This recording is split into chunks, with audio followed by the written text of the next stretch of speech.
Following the news closely, sitting US President Donald Trump quickly wrapped up his trip to the NATO summit.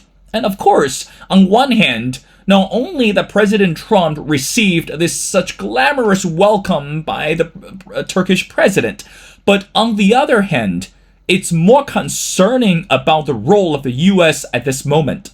Now again, keep in mind, this won't be the last time for US to talk about this global security order at the NATO summit. And also, this won't be the last time for President Trump continue to address the so-called fair deal with the members within the NATO allies.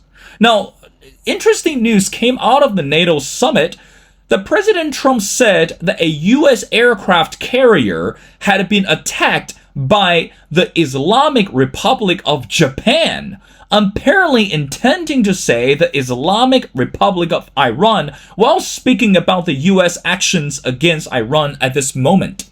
And we understand that Donald Trump is only 80 years old, but again, this is not a moment to make mistakes, especially confused between Iran and Japan when we look at the war between US and Iran at this moment. And what about the production after the NATO summit? How much can we expect the reaction from the allies?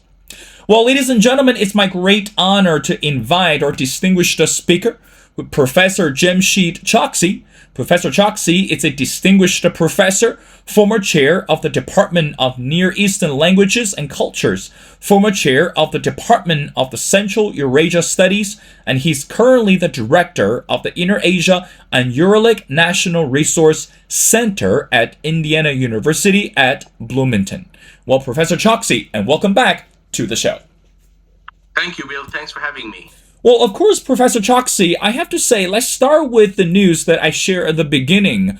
I guess, to be honest, I wasn't surprised as an 80-year-old man who got confused between Japan and Iran. But again, to the media, this could be a very interesting political soundbite. But meanwhile, when we look at Donald Trump's visit to the NATO summit, I guess the temperature, especially the political temperature, was not what he anticipated at the moment. We're going to get to the conversation between Donald Trump with some of the leaders for a second. But Professor Choksi, I want to see your take.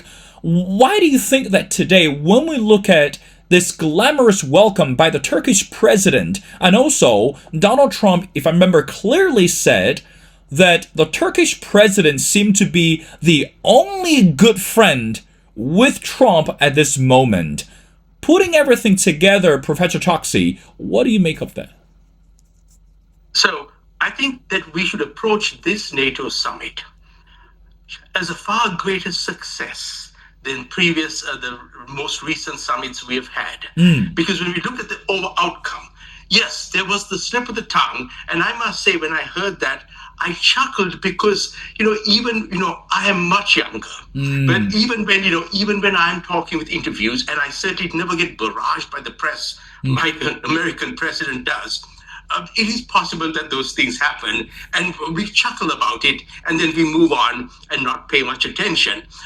We should return, I think, to the whole issue of Iran trying to strike American carriers, because I think that at this point, Iran is overplaying its hand to its own detriment. But the NATO summit itself, I would look upon this NATO summit positively. And here are the reasons why.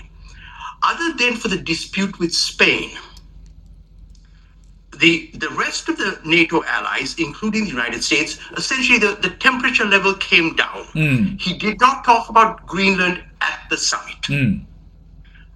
He praised NATO, the other NATO countries, for willing to contribute 5% of GDP. We had the German chancellor actually back Trump, saying that Trump had done good by forcing NATO countries to spend more on their own defense.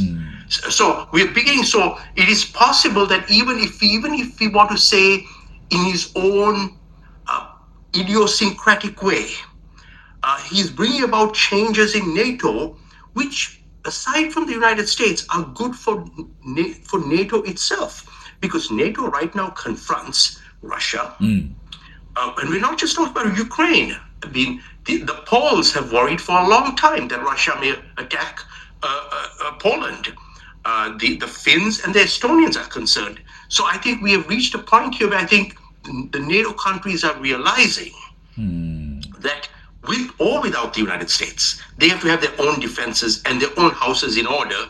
It's going to be painful because putting money aside for military issues is never easy. But I think that is a major positive. We also saw that the feud between the Italians and the Americans came to a halt. That matter was not controversial. And so the only controversial issue that really came out of it was Spain. Turkey, it appears, may very well get the stealth fighters it wants. So I would actually see this NATO summit as a net positive for global stability. That is, NATO as a bloc, with or without the United States, is important to counterbalance Russia, which right now, aside from the war in Ukraine, Russia has a great deal of internal problems.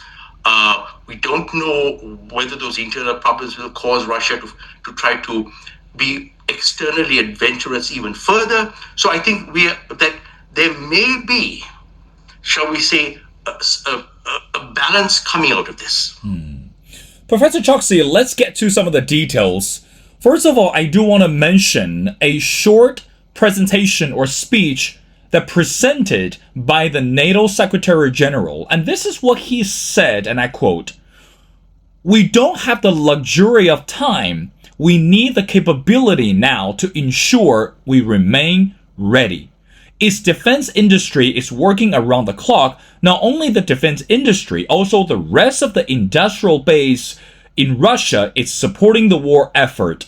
China continued to modernize its armed forces and expand its nuclear capabilities without transparency," end quote.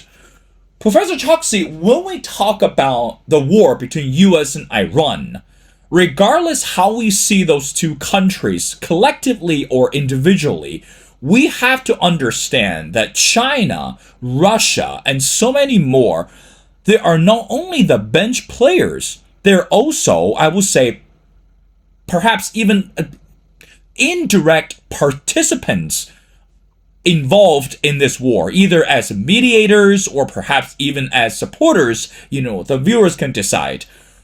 But Professor Choksi, the statement came out of the NATO Secretary General. What do you think that he's trying to say? Because we know that for some of the countries, Russia and China are now their favorites.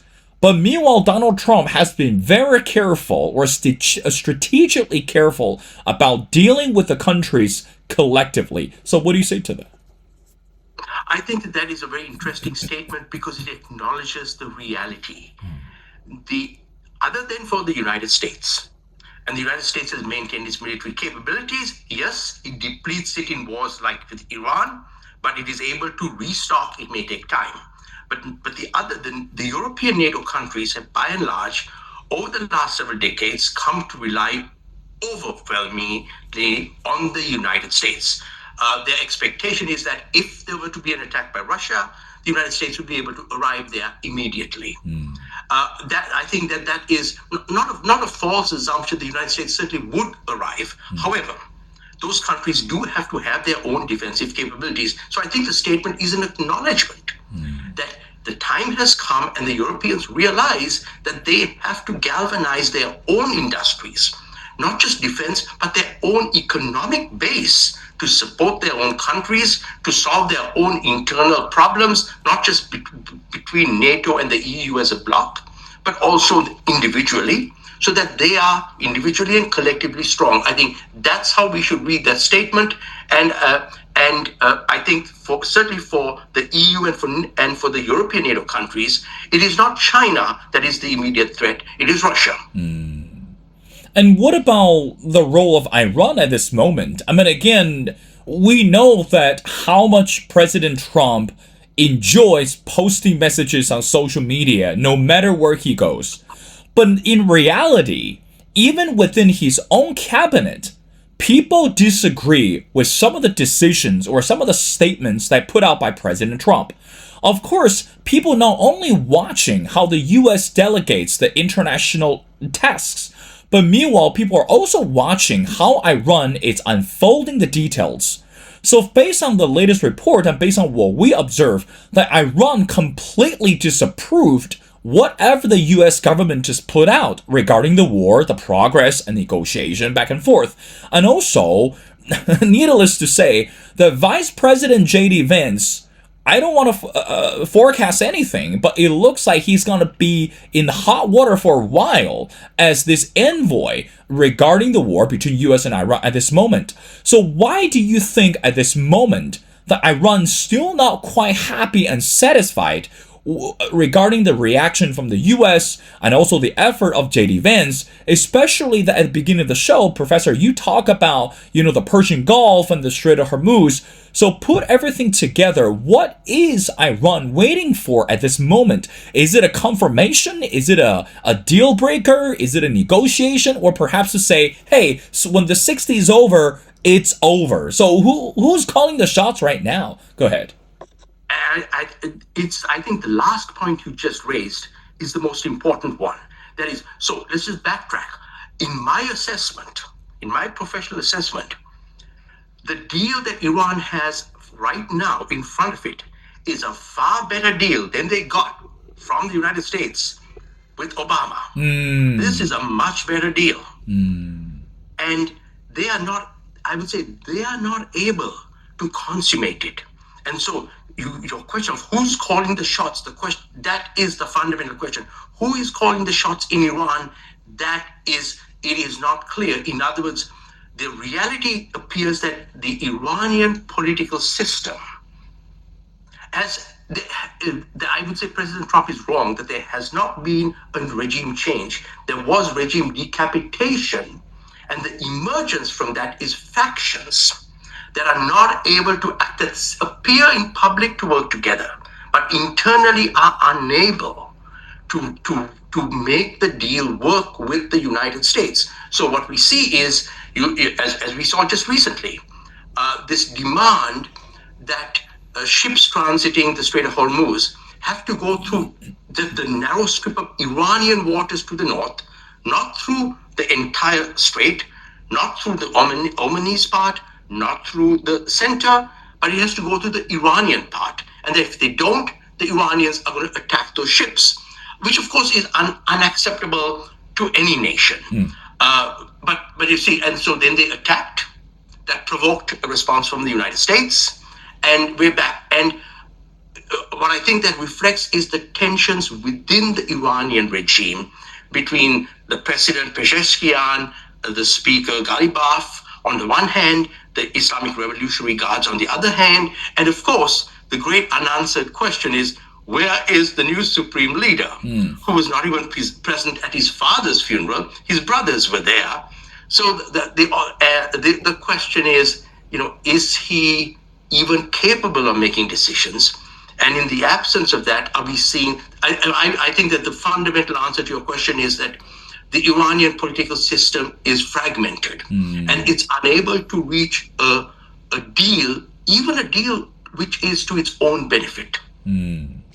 Professor Choksi, let's bring another person into our conversation. And we know in reality, when we talk about the war between US and Iran, not only that's a concern for the Republican Party, but also for the Democrats. And as we look ahead, the midterm election is going to take place. And also, both parties are eyeing for the 2028 presidential election.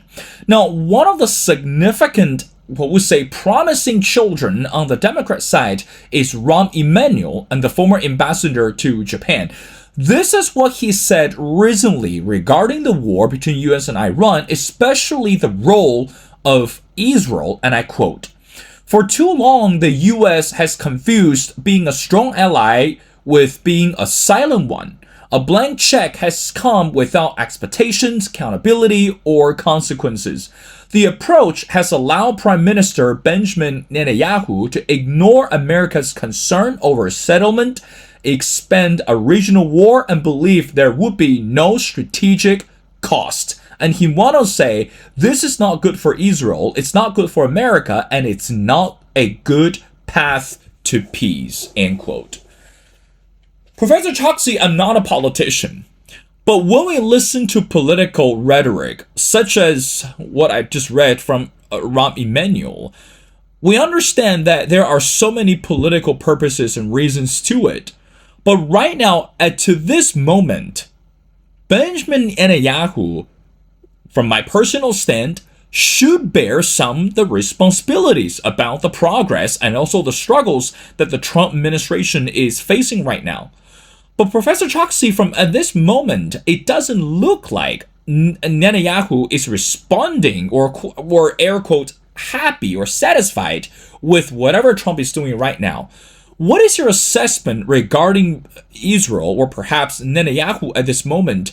Is someone like Rahm Emanuel right that this is not good for America for the long term, and also that Netanyahu does not understand this grand strategy, if there is, under Trump? Your thoughts? I think that the issue that you just pointed out, grand strategy, that is what is the long-term goal of all this. Clearly, it is unsustainable even for Israel to spend the next decade or so, whatever, as it has for the past decades, in constant battles with Lebanon. So some sort of resolutions do need to be reached. And the reality is that Iran is part of those resolutions, because Iran is the main supporter financially, politically, intellectually, militarily of Hezbollah. And that the other additional problem is that Hezbollah is, shall we say, a non-state, or shall we say an extra state actor in Lebanon. It is not part of the Lebanese government, yet it has massive influence, not just militarily, but socially across Lebanon. So there are those issues which I think have to be very carefully worked out. And Iran certainly can be a party to a helpful resolution of those issues. I think part of the problem is that Lebanon is politically divided. Iran is politically divided. And also, let us be clear, Israel is politically divided. The United States is politically divided. And so, and the Gulf Arabs are frankly nowhere to be seen. They seem to be willing to sit back and let their cities get bombed and their oil get stifled. And they're not players in a real sense. So I think that's part of the confusion. I do believe, however, that whether it is in Lebanon with Hezbollah, because ultimately, there is no direct reason why Iran should be involved in disputes between Israel and Hezbollah. That is just a proxy game on the part of Iran. Iran's leaders would be far better advised to use their resources internally on their country, because we've talked about this new deal that Trump has offered them, including 300 odd billion. As we know, that 300 billion is going to come from supposedly private investors. As you know, Bill, no one is willing to invest money in a place where there isn't continuity and stability. That's right. No one is putting money in a place where you get up one morning and the government is doing one thing. You get up next morning and the government is doing another thing. So this is, and it's also the scale of this. So, in the United States, President Trump may, come up with various schemes every day, but they don't fundamentally change the political or the economic structure of the United States. With Iran, however, this is a constant struggle. And so, whether it is China, whether it's Russia, whether it's the Gulf Arabs, whether it's the United States, Europeans, even Southeast Asians, no one is going to put serious money into stabilizing Iran until the Iranian political system essentially stabilizes itself. Professor Choksi, I have two more questions before letting you go. Now, let's talk about, again, going back to the NATO summit. Experts believe that right now, when we look at the relationship between U.S. and the European allies, Of course, there's no denying, I agree with you 100%. You mentioned in the intro that this time Trump's visit to NATO seemed to be more positive or more productive than ever before. But meanwhile, when we talk about the reality from this simple word, trust, from the trust perspective, it seemed to be true that the foundation between NATO allies and the US is facing some major obstacles. And especially we talk about this military spending. I want to quickly read a statement to you and want to get your reaction for this. It says, and quote, by having a materially strong ally in Europe will do the US little good if the European leaders are not willing to work closely with Washington. Cooperation on stabilizing the Middle East and building a durable European security architecture depends on a mutual trust, requires that US treat Europe as a partner, not as a dependent, end quote. Professor Choksi, how would you evaluate or assess the word trust between US and the European countries at this moment? So again, like the statement said, if this is not a if this is a partner, not a dependency, how does that play out forward? I mean, again, Trump has only had 2 more years left. Whoever's going to be in the White House, perhaps even 2 options. Will continue the journey, will have to revamp up the entire process or architecture and then start something new. What do you say to that?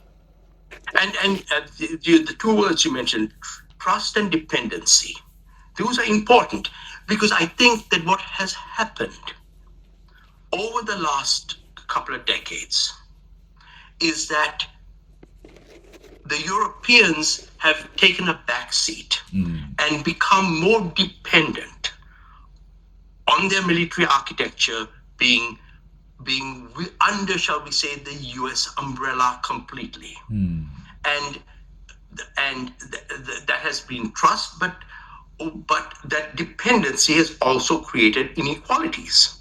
There's emerged a very clear dominant partner, and then, shall we say, subordinate partners. And that affects trust. So what I think we are beginning to see now is, shall we say, a re-stabilization, a reworking of that.